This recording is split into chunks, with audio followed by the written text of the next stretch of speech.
to know if you have a letter from AU. miseensoti paarlama paan afrikaan filannoo barcumaarra wal dhabuun tontoomuu boksii wal taa'ee buxee wal baase akkeen war faranjoota barkum lamaaf afurii dhaabbachuun isa hayman paarlamaan paan afrikaan yookaan tuutni paarlama afrikaa jedhamu yaamam khoneen qaamsa herbaaftu gamta afrikaa ta'uusaatti maama wagga shaniin filata diinagdeef tokkummardi afrikaa irra xiyyeeffachuun hojjetaa jedhan teessoon isaa modira afrikaa kibbaa miidiriit ta'uusaatti dubbata horii isaa haydilee taa'uuf jalqab torbe kana walitti qaban paarlamaan kun duubam tontoomuuf boksii wal taa'ee wal balleessu samidiyaaleen afrikaa kanneen akka witnessiif ENCA faan gabaasuu jiran.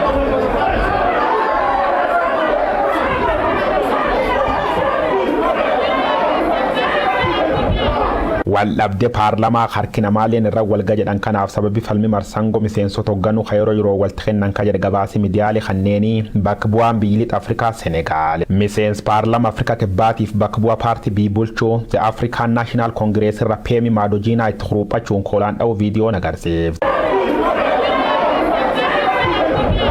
gochuu mam khanaan akka jaba salfachu khadubbat irra khormi dhaabbat gamta afrikaa Musa Faki gochi uumam waan akka malee maqaa dhaabbat gamta afrikaa xureessa ta'uu himoon miseensoti paarlamaa kuna daburachuuf seer dhaabbatichaallee kabajoo akka qaban akeekajees khammalee bulchaan gamta afrikaa khalami chaadhu kun Fakiin gochi hurrifachiisa ta'uu amanuun jabeessa fuulti utar sirra barreessee yoo balaaleeffatu miseensi paarlama afrikaa kibba boksi liqimsi peeni maajodiina namna tontoom khanimat mamurtii rabbane dhaddaqdhaaf jechuu waceef gamtaan afrikaa akkas kajedhuuti malee lolli miseensota paarlamaa jidduutti wiixatee galkhoneen khibxati tufufoolu irra kaka miseensoti paarlamicha dhaabbati gamta afrikaa jidduu seenuun akka dubbii laalgaafachuu jiranii jedhan waldhabde paarlama paan afrikaa miseensota biyyoota afrikaa lixaatiif afrikaa kibbaallicha walirra qabuu jedhaniin warri afrikaa lixa biyyooti afrikaa kibba marsiteessoo bulchiis paarlama afrikaa kan kopha dhuunfachuu dhiisanii karaa ifaaf bilistaayeen kan urmarsaniitii je sababum kanaan duub korii paarlamicha guyyoo sadeessoof addaan citu isaa dubbata barkum 2015 irra jalqabe dhaabbatichi namoota Roger Koro Dangaaf Mousin Dires lachu biyyidduu galeessa Afrikaa Kaameroon irraa beete lamaadii Naajeeriyaa irra faan bulaator eegi dhaabbatichi biyyi isaanii teessoo godhachuun barkum 2004 hundaayas miseensoti biyyoota Afrikaa kibba tokkolleen hin filatamne kajedhu bulchaan paartii mormituu Afrikaa kibbaatiif miseensi paarlama Johannesburg Julius Malema carraan amma biyyolla isaanii Zimbabwe akka ta'uuf waaccife qabaa dhaqanii dadhabanii jedhan. And threatened to kill me. And I said I won't do it here. I won't kill you here inside. I will kill you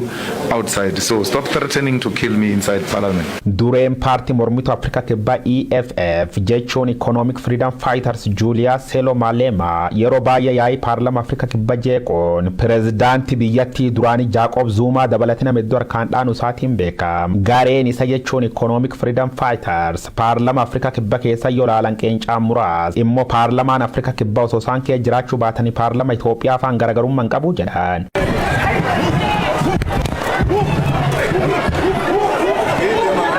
EFF yookaan Economic Freedom Fighters miseensi paarlama Afrikaa kibba khabaartiin biyyi bulcha Afrikaa National Congressiin dhuunfatam keessa parsantii yookaan harki jancaalaan hacuuca warrooti adiin bara apartaayidii war gurraachirra godhanaaloo ba'uuf waan walitti qabaman fakkaatu arrabsoo qofa osoo hin taane boksiif teessuun paarlamaa guurratanii guyyuun fedhan si baafaatu gareen tullollaan paarlamaan Afrikaa qiyaamaa jedhu kanaaf namoota hedduu bira qeeqamanillee manni marii bakka bu'oota uummata jechuun paarlamaan dirree waraana ta'uu waan agarsiisaniif dargaggoota Afrikaa kibba bira baay'ee jaalata khoofiya diimtuu gaawoni diimtuu farrab diimaan beekam the Pan African Parliament yookaan paarlamaan Afrikaalleen gare Julius Selo Malema ka paarlama Afrikaa kibba gargalchecha'uu fi jedhan. Sorry, House Chair, can you get control of the House, please?